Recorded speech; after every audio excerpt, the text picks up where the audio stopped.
Olá, Dudu, boa Oi, noite. É um prazer ter a senhora aqui. prazer é meu. Fico Deixa eu muito só ver aqui. feliz da senhora ter aceito o convite, de ter aí casado junto com o lançamento do novo livro da senhora, que é muito interessante, Pois é, deu certinho. né? É, Para quem quiser conhecer os livros, e esse livro também a Dona Ruth está lançando, que é sobre as mulheres nos períodos dos avivamentos. Eu deixei o link direto para o site da Dona Ruth nos meus stories. Então é só arrastar para cima, que agora eu consigo colocar o link. Cheguei a 10 mil hoje, estou bem feliz. parabéns, que joia. E o primeiro link aí foi do site da senhora para as pessoas poderem acessar o material, que é um material muito interessante. Então, antes da gente já começar aqui falando para não perder muito tempo, o pessoal que está entrando, que está chegando agora, a Dona Ruth ela é autora de vários livros que conta a história das mulheres, né? Com participação no cristianismo e também das mulheres agora que esse livro vai sair como agentes transformadoras da sociedade também. Como aqui a gente sempre fala sobre nós não precisarmos do feminismo, né, para que a gente lute por direitos, lute pelo aquilo que é correto e justo para as mulheres, porque nós já somos cristãs e o Ah, cristianismo já nos dá, né, esse encorajamento de lutar por aquilo que é correto e justo. Então, hoje a gente vai falar aí sobre um período em que as mulheres cristãs fizeram muito e marcaram o nome aí na história. E só antes da gente já falar, deixar aqui ressaltado que muitas dessas mulheres, muitas vezes, elas têm as suas biografias apropriadas por feministas. Né? Tem a Meg Han e a Rebecca Walker. Nos anos 90, elas fizeram aí uma leitura de quando teria iniciado o feminismo e tal. E nessa leitura, elas acabaram se apropriando da biografia de muitas mulheres que não eram feministas, eram cristãs ativas. E os registros da Dona Ruth traz muito aí o perfil de alguma dessas mulheres. E hoje ela vai falar pra gente. Então a palavra tá aí com a senhora hoje, Dona Ruth. olha, que bonito. Ficou bonito, né, a capa? Linda a capa. Eu já garanti o meu já. Esse é o Vozes Femininas nos Avivamentos, é o quinto da série, né? Porque já chegamos aí passamos início cristianismo, Idade Média, a moderna com a reforma e agora a contemporânea com os avivamentos. E para mim sempre é uma alegria muito grande para quando eu consigo publicar, porque está um tempo difícil, né? De crise. Então, quando a gente consegue essa vitória na pandemia, é o meu livro da pandemia, É é o verdade. meu livro do Covid-19 e graças a Deus foi publicado. E esse livro vai trazer essas mulheres, como a Cris falou, mulheres cristãs que fizeram diferença. Eu sempre, quando eu pesquiso, eu procuro ressaltar as mulheres que elas contribuíram. Porque o que a gente vê hoje é muito egoísmo, muito individualismo, né? Então, que é o seu próprio direito. E vocês vão ver hoje, eu vou ler uma frase muito impactante da Frances Willard, que vocês vão ver bem a diferença, eu não vou precisar nem falar nada, porque está na cara a diferença da cristã que deseja o bem do próximo e daquela que está pensando só em si mesma. Então é muito interessante isso, né? Nós vamos dar assim um panorama breve da época, que a gente não quer perder tempo para falar das mulheres, mas vamos dar um panorama da época. Estamos falando de século XVIII, um século que foi considerado século enfermo, o século doentio, o século avesso, o século de cabeça para baixo. Então, eles têm uns nomes assim até chocantes, mas que retratam bem o que acontecia. porque na sociedade a gente viu uma queda muito grande da moralidade. Os homens não se preocupam mais com seus deveres, né? Eles pensam só nos seus direitos. Até aquela famosa frase de Voltaire, que é um famoso filósofo dessa época, né? Que eu vou defender o teu direito, mesmo que eu não concorde. Eu vou defender o teu direito de você falar o que você acha, eu vou defender até a morte. Então, cheira um pouco a hipocrisia, não estou concordando, mas estou defendendo essa questão que eu falei do individualismo. Então, está muito presente isso. Muito adultério era normal, era louvado pela sociedade. Os homens tinham que ter a sua amante, as mulheres também. As mulheres também carregavam um vice-marido, com a concordância do marido. Então, uma época assim meio doida mesmo, né? E na religião a gente vê o deísmo. O deísmo fez muito mal à igreja, porque um dos principais deístas, falando novamente de Voltaire, ele abominava a igreja, ele dizia que ele queria destruir a infame. E ele pensava que em 20 anos não mais existiria o cristianismo. Por quê?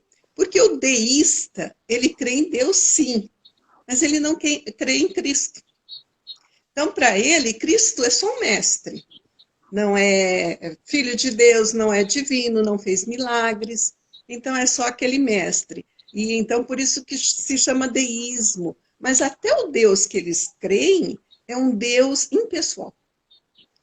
Eles até comparam, né, como o relojoeiro, que constrói o relógio fica funcionando por tempos, né? Deus criou o mundo e não se importa com a criação, nem com os homens, e os homens vão cuidando da sua própria vida.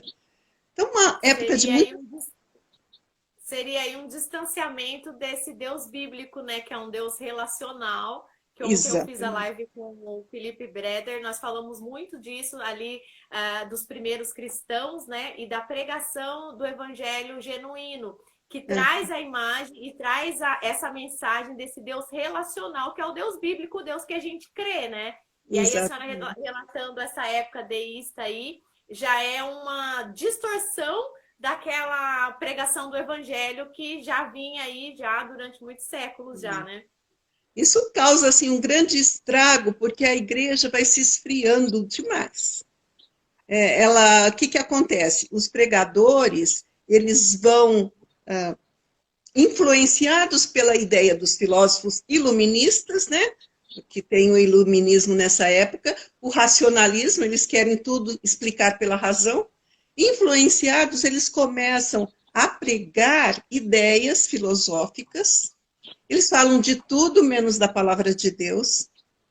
E tem alguém que diz assim, que bom que os bancos estavam quase vazios, porque os sermões eram tão pobres. Graças a Deus que ninguém assistia. Ou os que assistiam dormiam.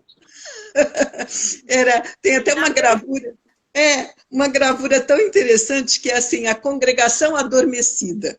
A gente vê na gravura um dormindo para cá, outro dormindo para lá, porque os sermões falavam de tudo, mas não tinha aquela aplicação. O que eu tenho que fazer? O que eu vou fazer hoje? O que é bom? O que eu posso aplicar na minha vida hoje?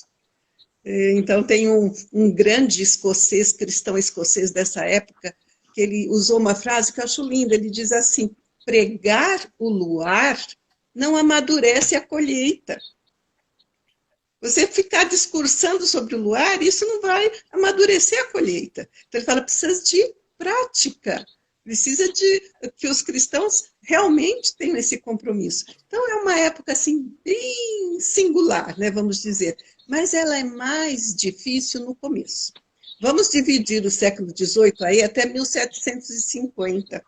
Depois de 1750, começam os movimentos de avivamentos. E é uma bênção.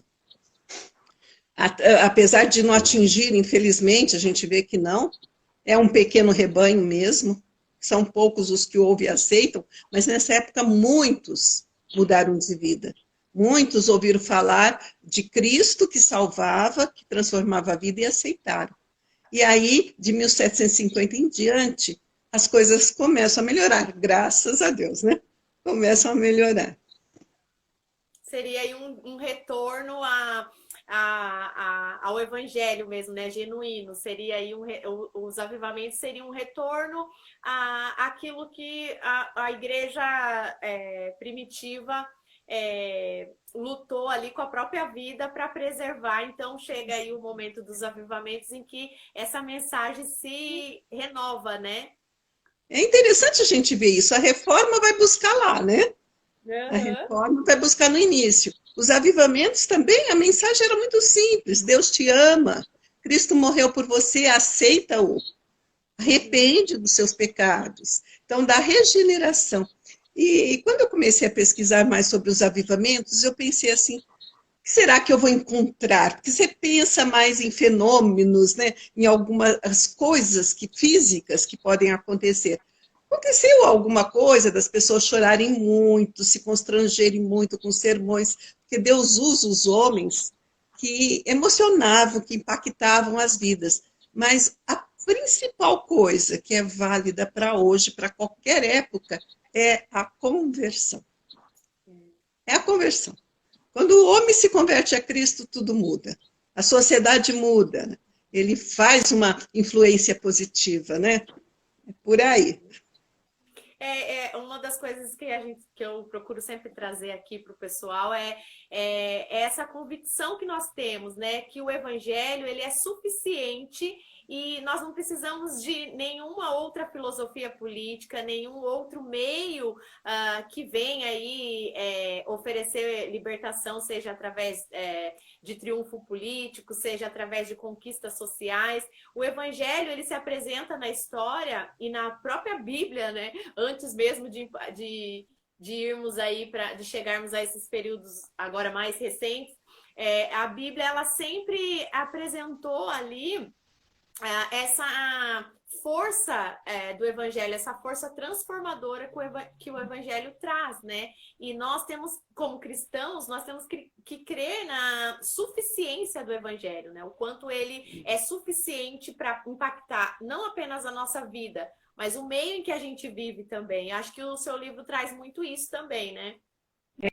Então, continuar. Eu estava falando do Wesley, né? Ele fala até do metodista, que o metodista, a mudança que ocorre, mesmo na igreja metodista, a mudança que ocorre com os avivamentos. Do ébrio que não bebe mais, do ladrão que não rouba mais, da prostituta que não vai mais adulterar, não vai mais ter relações ilícitas. Então ele diz assim, agora o metodista é feliz em Deus, sempre feliz. Então acho muito linda essa frase dele, que ele fala agora, e eu falo, todos somos sempre felizes em Deus, realmente, né? Mas então, passando um pouco desse contexto, eu falei agora do ébrio que não bebia mais. Então, nós vamos ver a bebida está causando um grande mal, não somente na Inglaterra foi assim terrível, mas tudo os Estados Unidos vão herdando, né? Então, depois vai para os Estados Unidos também. Mas o povo começa a se tornar até desumano. Tem umas figuras, umas charges da época que até assustam a gente, impactam. Porque você vê no botequim, ou nos salões, como eles chamavam, nos pubs, você vê a família inteira. Então, tem aquela senhora que está com o cabelinho branco, bebendo, tem uma outra com o filho no colo, dando a bebida para o nenê, Nossa. Tem a criancinha pequena bebendo, tem outro que está encostado no balcão, outra criança. E não é exagero, não. Aquilo estava se tornando uma coisa natural. Eles vendiam muito a bebida alcoólica, era algo muito... Diz que de cada 3 estabelecimentos, em cada 3 vendiam bebida. Então a gente percebe como estava causando mal à sociedade esse vício. Por quê? O homem que começava a beber socialmente com amigos se torna bêbado, e os botequins, os bares lá vão incentivar isso, vão falar, olha, por um penny você vai ficar bêbado. Com 2, você vai se embriagar. E você tem palha na adega para você dormir gratuitamente, sem pagar. Então, é um incentivo muito grande. Olha, você bebe mais, se embriaga e fica por aí. Então, imagina. Não precisa nem voltar para casa. Incentivo comercial, né, para fazer isso. E aí que vão aparecer essas mulheres preciosas. Por quê? A mulher não votava, e é o que eu falo da diferença. O que as mulheres batalhavam? Elas queriam votar. A Frances Willard, que é uma pioneira nisso, ela vai querer que as mulheres votem para votar contra o comércio das bebidas alcoólicas. Era Ela ali fala isso. visando a pureza social, né? Delas. É, ela falou, olha, isso está destruindo a nação, e a mulher é a que sofre mais, né? Porque às vezes os homens chegavam até a se matar porque não conseguiam vencer o vício. Se eles tinham alguma coisa, eles perdiam, destruía mesmo a família. E aí a gente vê as mulheres sem poder fazer muita coisa e elas começam a tentar. Nós não conseguimos votar. Quem votava eram os homens muito ignorantes, bêbados também, os comerciantes que lucravam. Sempre tem, né? Sempre tem o metal no meio. Que eles lucravam com isso. Então, foi muito difícil os Estados Unidos, por exemplo, para fazer a lei seca. Foi muito difícil, né? Porque era muito lucro daqueles comerciantes. É igual a gente pensa aqui no Brasil, na época da libertação dos escravos, que Dom Pedro II não conseguia, porque os agricultores que dependiam daquela mão de obra, eles mandavam, eram os coronéis, né? E ele não conseguia enfrentar e romper com isso. Então, o dinheiro sempre fala mais alto, infelizmente, né? Mas Londres estava assim, muita gente se embriagando, causando mal às famílias, e nos Estados Unidos isso começa a acontecer também, começa a acontecer desse vício muito grande, e a gente vai perceber que as mulheres, é tão lindo esse início, as mulheres se juntam numa cruzada. As mães dos bêbados, as esposas dos bêbados, estrangeiras, jovens, casadas, elas se juntam numa cruzada que é chamado, né, a Mulheres Cristãs pela Temperança. A União Que é até Cristãs. hoje a organização mais feminina, mais antiga, ainda ativa, né? Ainda ativa, continuam lutando hoje contra drogas, né, contra outros vícios. Aquela época era a bebida, mas hoje tem muito mais vícios. E lutando também pelo direito a um salário adequado, o direito, por exemplo, nessa época que eu estou falando, as mulheres, elas nem tinham o poder de pedir um divórcio de um marido bêbado que batesse nelas. Se elas fossem estupradas, elas não tinham muito o que fazer, porque a palavra delas não valia muito, né? Nem votavam, nem nada. Então, começa esse movimento, essa cruzada, e, gente, a gente começa a ler isso, a gente até chora mesmo. Porque essas mulheres saíam com uma coragem, elas iam para dentro do bar. A Frances Willard tem contam, né? Que acontece com ela? Ela entra no bar e o dono do bar está muito bravo. O que vocês estão fazendo aqui dentro? Vá cuidar do seu trabalho. Fala para vá cuidar do seu trabalho que você está fazendo aqui dentro, né? Eu estou cuidando do trabalho do Senhor. E as mulheres, as famílias, as crianças são trabalho de Deus. Você está cuidando do trabalho de Satanás. Então, eu estou cuidando do trabalho de Deus. Né? Do livro que a senhora me mandou para eu estar lendo também, uma coisa que me marcou muito foi uma frase que ela disse que ela estava batalhando para que a ignorância das pessoas sobre as causas humanas nem tanto pela causa das mulheres em si, mas no geral, pela causa humana, que as pessoas abandonassem a ignorância, né, sobre as causas humanas que eram que elas precisavam avançar. E aí entra toda uma luta dela também por essa questão de leis mais duras sobre a idade do consentimento, né, para as mulheres, em relação ao estupro de meninas e senhoras também. Então ela foi aí uma grande batalhadora mesmo pelo direito humano, né? É. E ela não casa, né? Ela fica solteira, então ela dedica a vida inteira a isso. E contam que ela era muito eloquente. Então, ela convencia muito quando ela pegava a palavra e ela ia nesses congressos das mulheres e falava. Então, ela convencia muito as pessoas, porque ela tinha uma eloquência muito grande. Então, a gente vê que essa eloquência dela atraía as pessoas, convencia as pessoas, né?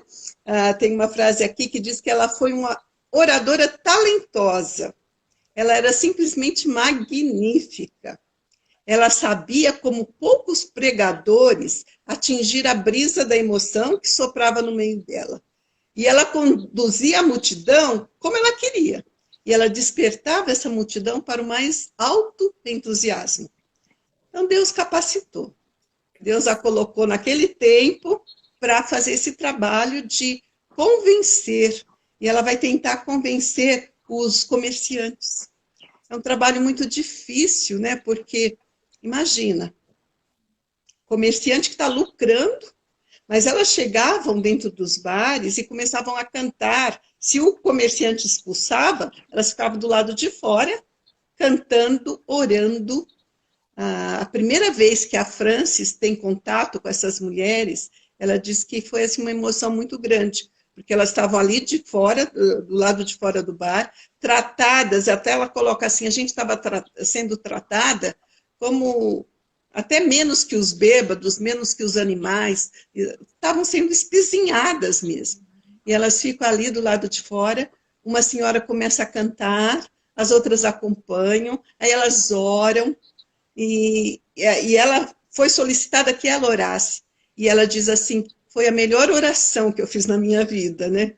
Ela diz que ela realmente ela estava sentindo toda essa emoção de lidar contra as trevas, contra o vício, porque o inimigo de nossas almas quer aprisionar mesmo o homem. Né? Ele quer esse direito. Então, Isso acabava atingindo diretamente as famílias, né? Porque uma vez que o homem ficava ali preso naquele vício, sem compromisso com o trabalho, com a família, as mulheres pereciam, muitas vezes porque talvez dependesse do sustento do esposo, sim, né? E ao mesmo tempo também corria o risco de ser estuprada na rua, porque era uma bagunça para todo lado. E aí essas mulheres vêm e fazem toda a diferença nesse contexto, né? E eu fico pensando, Cris, nas crianças. Uhum. Essa época que a gente está falando é a época da Revolução Industrial. E faltava mão de obra. E eles pegavam, as mulheres ganhavam muito pouco, bem diferente do que os homens ganhavam, e eles pegavam crianças mesmo. A gente tem relato, criança de 8 anos, 10 anos. E trabalhando turno enorme. Eu falei, imagina, ser uma criança nessa época, que às vezes num lar deste, que o pai não está contribuindo financeiramente, não está sendo provedor, essa criança nessa obrigação, tinha crianças que levavam os irmãozinhos menores para ajudar a trabalhar. É uma época de um sofrimento geral, né? Sim, foi uma época muito difícil. Eu acho bonito, eu vou até ler, porque eu não quero esquecer de ler essa frase. Eu acho lindo a frase que eu disse para você, que a gente vai ver a diferença do feminismo, né, da mulher feminista e da mulher cristã preocupada com o próximo, né? A Frances Willard, ela diz o seguinte, se fosse somente para o meu próprio bem, eu não teria coragem. Mas eu tenho por causa de ti, terra natal, porque a tua necessidade é bem maior que a minha. A tua esperança transcendente é bem maior que o interesse pessoal dos teus humildes filhos. Por amor de vós, mulheres. Olha a oratória dessa mulher. Por amor de vós, mulheres de corações partidos, cujos lábios trêmulos me abençoaram. Por amor de vós, mães doces, que à sombra dos berços ajoelharam-se esta noite ao lado de seus bebês. E vocês, pequenas crianças aflitas, que escutam nesta hora, com face estranhamente velhas. Por amor a vocês eu tenho falado assim.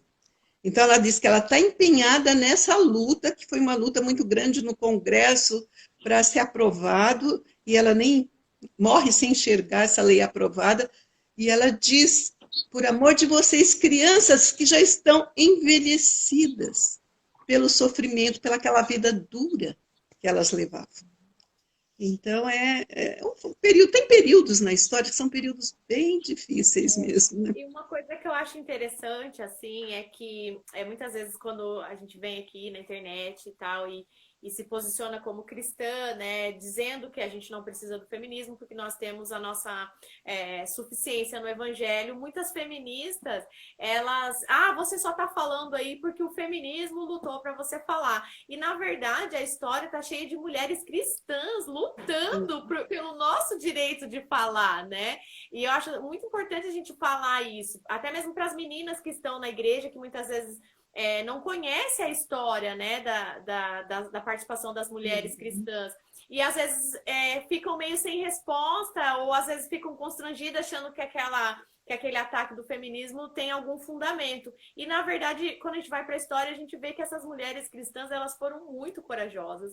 E muitas dessas mulheres foram encorajadas por homens cristãos também, né? Elas não estavam ali sozinhas, elas tinham ali o encorajamento também de homens cristãos. Uma das coisas também que a Frances Willard me chamou a atenção foi que quando ela fala ali sobre o voto, né, tentando convencer as mulheres sobre a necessidade do voto, ela usa justamente a questão do evangelho nos dar a consciência e do evangelho nos dar a capacidade de nos tornarmos cidadãos conscientes, capazes de votar de forma consciente, de uma forma que o voto possa trazer transformação social. Eu achei isso tão bonito ali, né? O entendimento dela não era muito nem a questão do gênero, como hoje se discute muito, né? O entendimento dela era que aquelas mulheres, por serem transformadas por Cristo, elas seriam boas votantes, porque elas tinham uma consciência cristã, né? Ela chama até esse exército que está sendo formado de mulheres conscientes, né? Porque, o que vocês têm aí? Pessoas ignorantes que estão votando, precisa formar esse exército. E é interessante quando a gente compara num feminismo que fala assim, você vê o egoísmo, o corpo é meu, eu faço dele o que eu quero, ninguém tem nada a ver com isso. E a gente vê a consciência dessa mulher, que ela não está pensando nela, e todo mundo tem a ver com isso, e todo mundo está sofrendo. A criança também, né? Então é muito lindo. Que o feminismo, tipo, a criança é descartável no feminismo, porque o aborto é uma pauta que elas não abrem mão, e essas mulheres, elas lutavam não apenas pelo direito delas, mas pelo direito do ser humano mesmo, daquelas crianças que estavam sofrendo, da família, né, que estava perecendo, e do próprio homem que estava se afogando por ignorância no vício, né? Pois é. Então é muito, muito lindo, eu acho lindo isso de estar pensando no outro, no bem da pátria, porque uma sociedade assim que vai se destruindo, tem uma expressão dessa época que alguém indaga assim, será que um povo inteiro, uma sociedade inteira pode enlouquecer? Né? Porque perde a noção, o juízo, então eles ficam... Tá realmente uma época muito difícil. E a Frances, quando a gente lê a história dela, no livro tem toda a história desde ela pequena, ela tem até um pouco de inveja do irmão quando o irmão vai votar, né? Ela fala, puxa, ele está indo, e pergunta para a irmã, Mary, você também não gostaria de estar votando? Então a gente já vê Eu acho tão interessante quando a pessoa tem o dom, a capacitação, que isso aparece desde criança, né? Verdade. Desde novinha ela já era meio Ela rebelde, tinha e espírito livre, assim, né? é, Ela era bem. é, ela critica, como que ela até fica, quando ela faz 18 anos, que ela pega o romance lá e fala, agora eu posso ler o que eu quiser, né? Então ela queria essa liberdade de pensamento, de escolher a leitura dela. Então é uma menina que já nasceu para isso.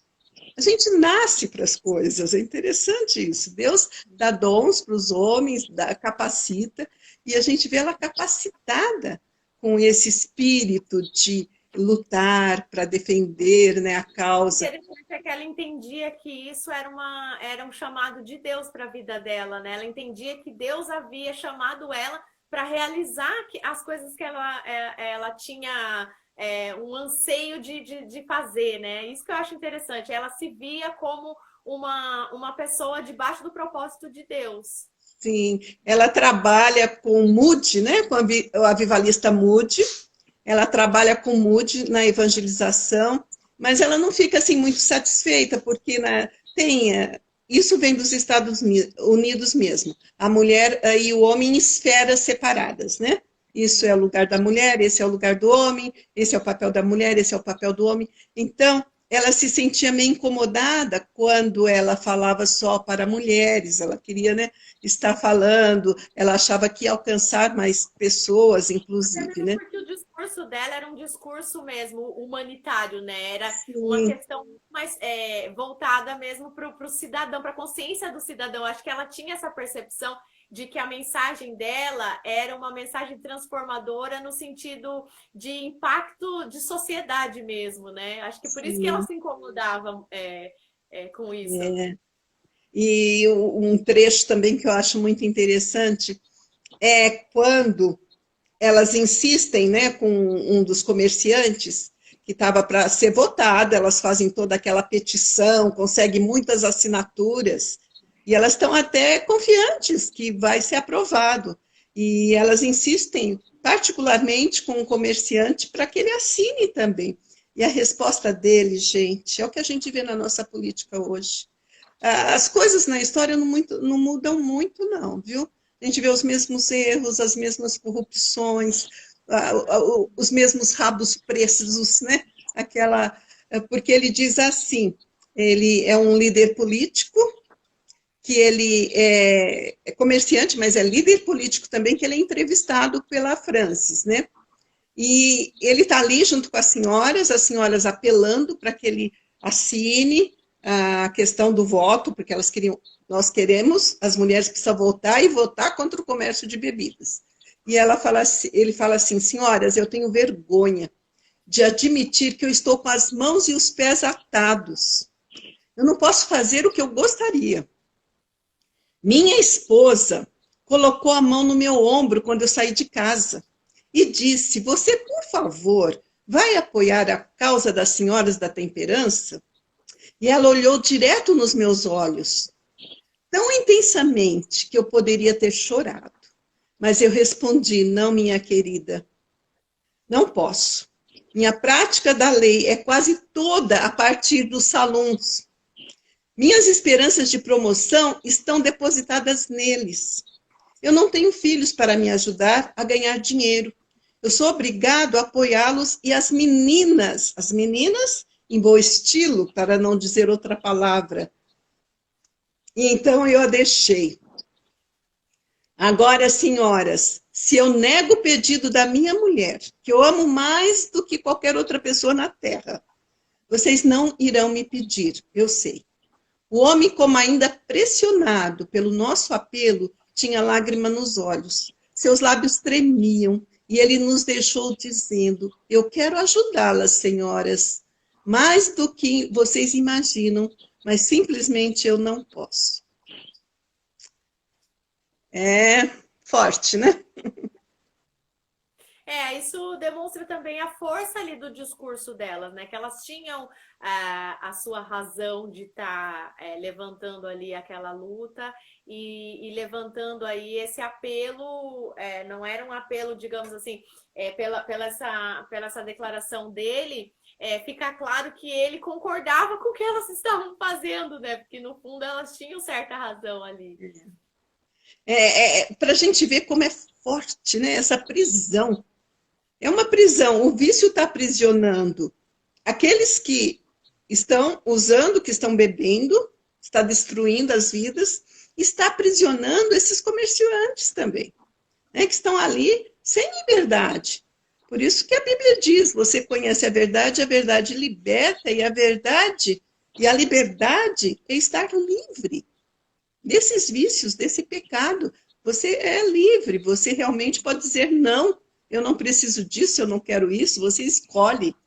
É uma escolha consciente, uma escolha maravilhosa, de não ao pecado, não a tudo isso, né?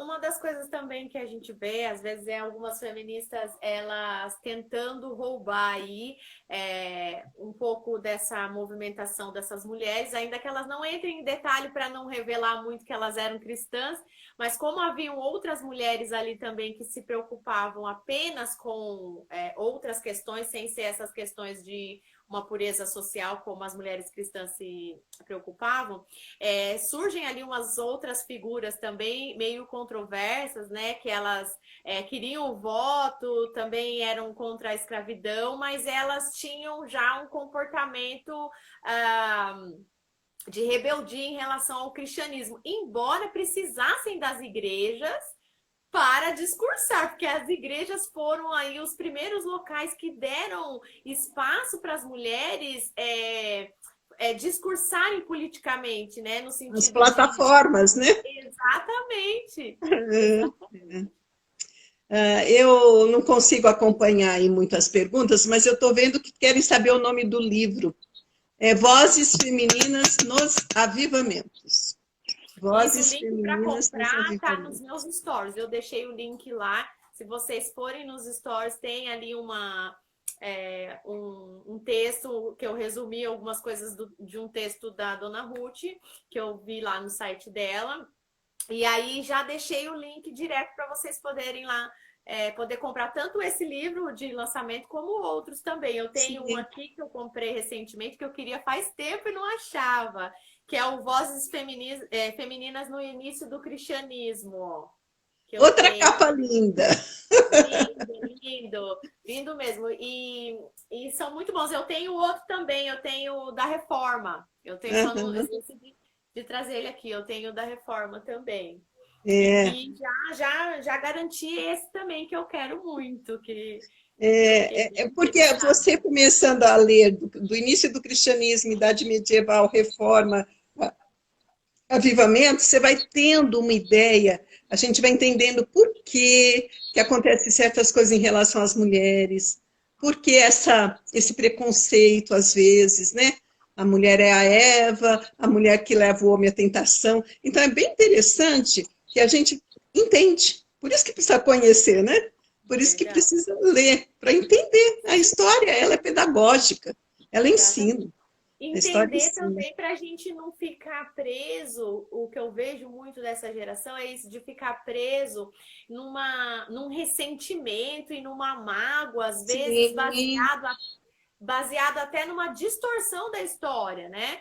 Porque como a senhora mesmo citou ali, era um período em que as mulheres sofriam, obviamente, por conta dos homens estarem ali entregues à bebida, à prostituição, mas também era um período em que a criança, né, talvez até mais do que todos que eram, né, que a criança não tem como lutar por si mesma, né, porque é um inocente. A criança também era marginalizada, né, então a gente vê às vezes muitas pessoas falando, ai, mas a mulher sofreu. Realmente, o ser humano, no geral, sofreu muito no decorrer da história, né. E a criança também sempre foi muito marginalizada. E o cristianismo ele vem tanto para colocar a mulher como a criança também como importantes, né? Como seres humanos, indivíduos importantes na história. Antes do cristianismo, as crianças e as mulheres ainda sofriam muito mais do que, né, foram deixando de sofrer no decorrer da história. Eu acho que essas crianças podiam falar assim, roubaram nossa infância. Né? Eles não tiveram infância. E a gente gosta de trazer também, quando a gente fala do cristianismo, e falando de Cristo que não faz acepção, e Cristo, ele quebra as barreiras, né, com as mulheres, conversando com as mulheres e tudo que ele faz, é que quando a gente começa a comparar cristianismo com outras religiões, você vai perceber que o tratamento para a mulher é outra coisa. É que o que acontece? A gente admira Cristo, a história de Cristo, as ideias, o evangelho de Cristo. Agora, os cristãos são homens. O cristianismo é uma instituição. Então, penetra, né, os erros, o tradicionalismo, muitas vezes até o machismo, mas a gente percebe que não é essa a pregação cristã. O cristianismo é uma coisa maravilhosa, maravilhosa, como você falou, para as crianças, para as mulheres, para os homens, né? Para os desafortunados em geral, exatamente, né? Eu costumo dizer isso. Jesus, ele coloca os marginalizados na história, né? Ele é aquele que fala com o cego, com o aleijado, com a mulher adúltera, né? Com a criança, ele põe a criança no colo. E às vezes a gente passa desapercebido por essas narrações bíblicas, porque nós não contextualizamos, mas o fato de um homem adulto pegar uma criança e pôr no colo enquanto conversa com os outros, naquela época era uma coisa, porque a criança era marginalizada, né? Assim como a mulher e tudo. Né? A mulher adulta. Ontem eu estava conversando com a minha irmã, até, que ela pregou na igreja, e ela trouxe a mensagem da mulher cananeia, né? E é tão interessante porque aquela mulher, ela persegue Jesus ali, né? Numa necessidade de que Jesus olhe para ela, atenda a casa dela. E Jesus, a primeira reação que ele tem é de desprezo para ela, né? Por que eu daria atenção para vocês, né?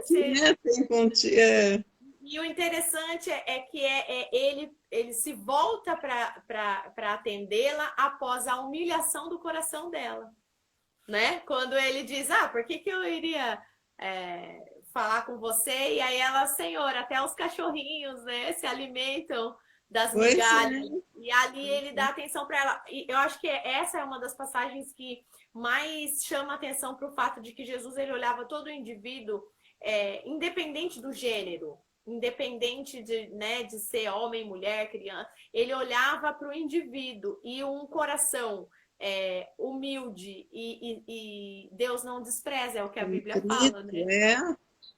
É isso mesmo, porque o que acontece? São almas, né? As almas que precisam ser ganhas para o reino de Deus. Então, cada alma tem o mesmo valor. É uma alma que precisa da salvação, né? Aí, voltando para a história da Francis, a gente se empolga com...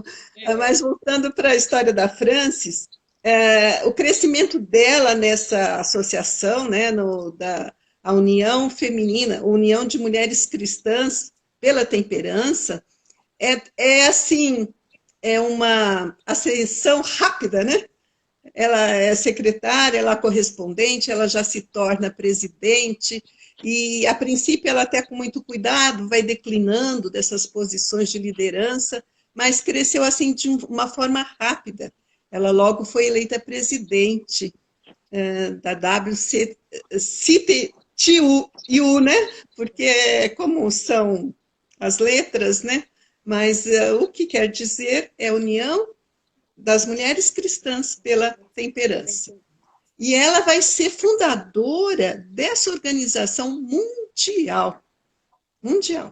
E ela começa como trabalho voluntariado, porque demora assim, alguns anos, quase uns 10 anos para ela receber salário.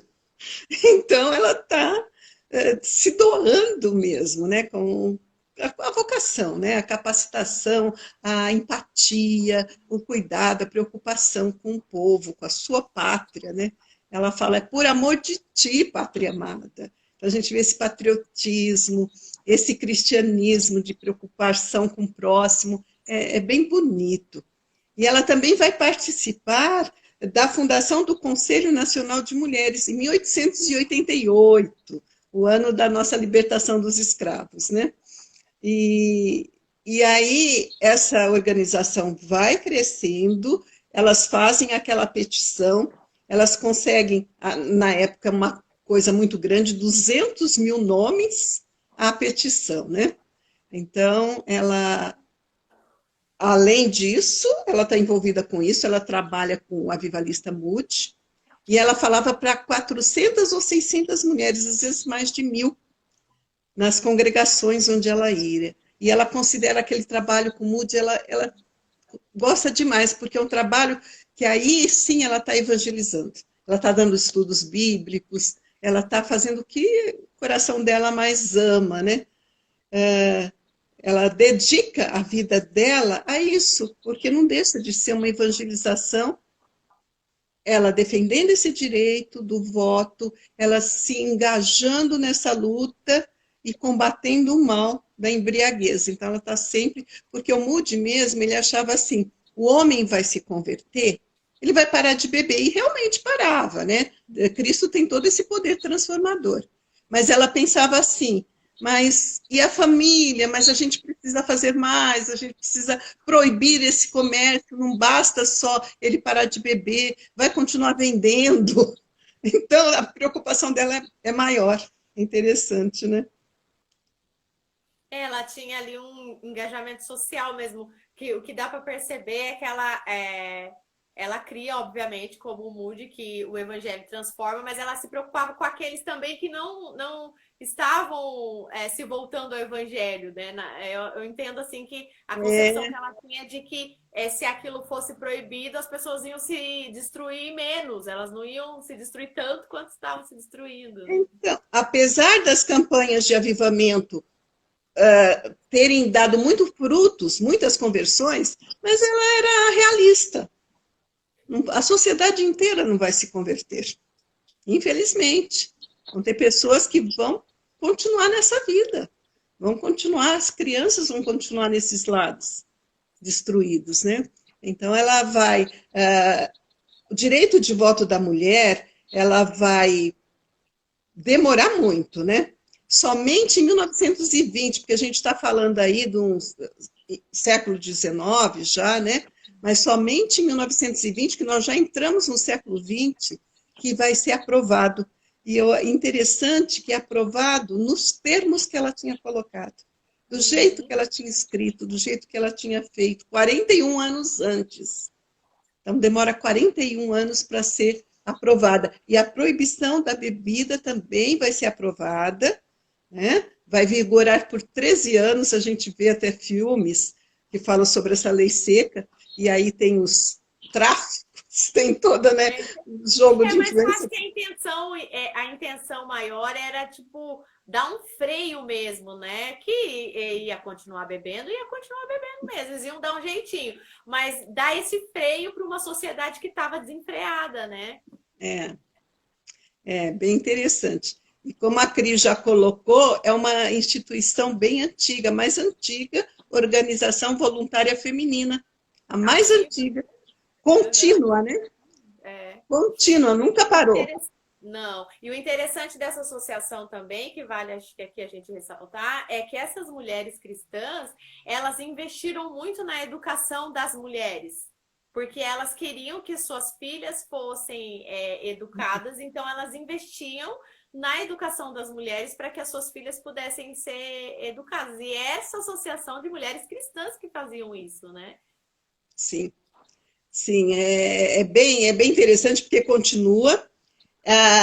Olha, elas fazem muita coisa, protegem as mulheres e as crianças em casa, no trabalho, conseguiram o direito ao voto das mulheres, acolhem mulheres e crianças maltratadas, elas se preocupam com a jornada de 8 horas de trabalho para a mulher, penas mais duras para os crimes sexuais, principalmente contra meninas, né, adolescentes, ajuda as mulheres a pensarem por elas mesmas, a falarem em público, a liderarem as organizações, né? E sempre se opôs ao tráfico de drogas, sempre, é uma constante. Alcoolismo, tabaco, a escravidão branca, o trabalho infantil. Então, é um trabalho de peso. Trabalho bem relevante. Muito bom mesmo. E é interessante a gente destacar isso mais uma vez aí para o pessoal que acha, né, que depende de movimentos políticos para estar engajado em causas humanas, né, causas humanitárias. E a história nos mostra que não, que o cristianismo ele é suficiente, Cristo é suficiente para que nós lutemos por aquilo que é justo, né? Para que a gente lute por aquilo que é correto e justo. É isso que a Bíblia nos convida a fazer, né? É isso que Jesus fez, né? Ele anunciou e proclamou ali o seu reino. E junto com isso, ele convidou as pessoas a olharem para ele como uma esperança, né? E quando a gente olha para Cristo como esperança, a gente entende que a gente tem que amar o próximo, né? E aquilo que a gente pode fazer esteja ao nosso alcance para ajudar o próximo, a gente vai se engajar nisso por conta da nossa fé. Sim, sim. Então, são mulheres realmente diferenciadas. Depois, vocês adquirindo o livro, vocês vão ver outras. A mãe, a fundadora do Exército de Salvação, a Kate, né? A Catarina Butti também tem um trabalho maravilhoso.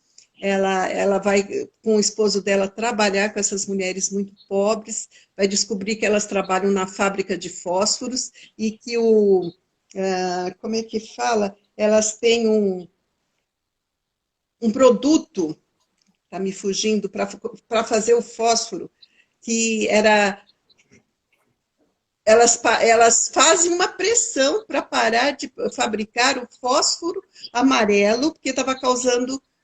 fumaça era tóxica e estava causando mal nas mulheres, né? Então, elas sofriam de necrose no osso. Então, são mulheres assim que elas vão combater o uso do fósforo, porque está prejudicando as mulheres, elas vão cuidar da questão da alta carga de trabalho.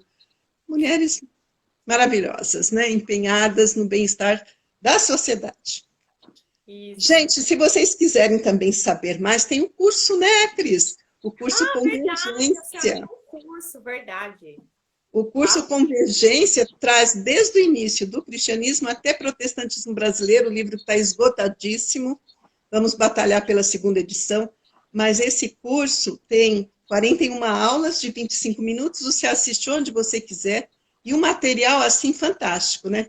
Apostila, os slides, então você vai ter coisas... Né?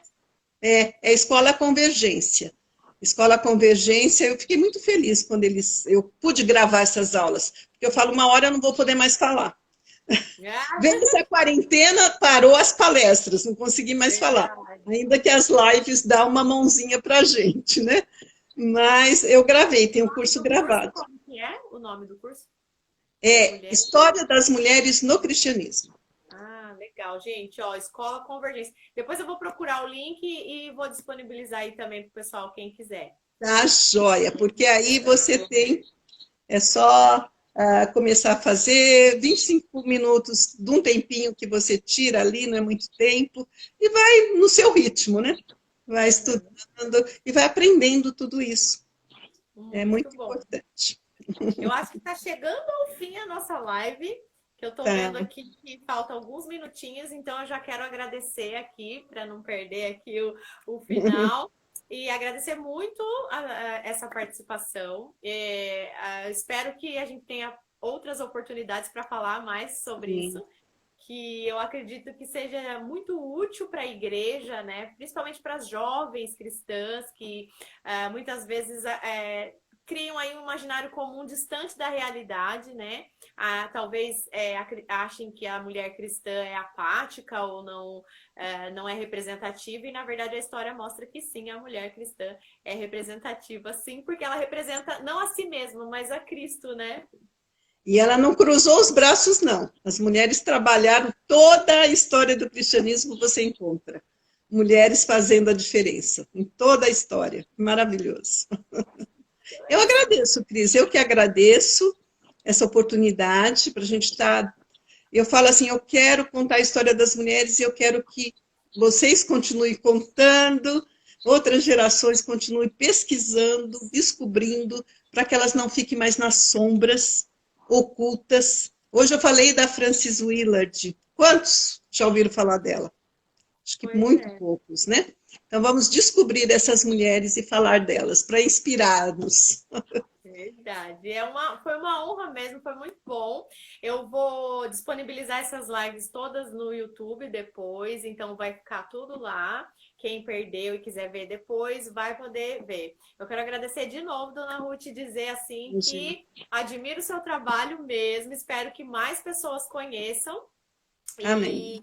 E que Deus continue usando a sua vida aí com tanta sabedoria e trazendo conhecimento para a gente conhecer mais essas histórias. Amém. Deus abençoe a todos. Beijão, Cris. Tudo de bom. E vamos marcar outras aí. Vamos, tem muitas mulheres aqui para a gente falar. Verdade. Vamos marcar outras. Vamos. Um abraço, beijo. Tchau. Boa noite, gente. Obrigada a todo mundo que ficou até agora. Deus abençoe. Tchau.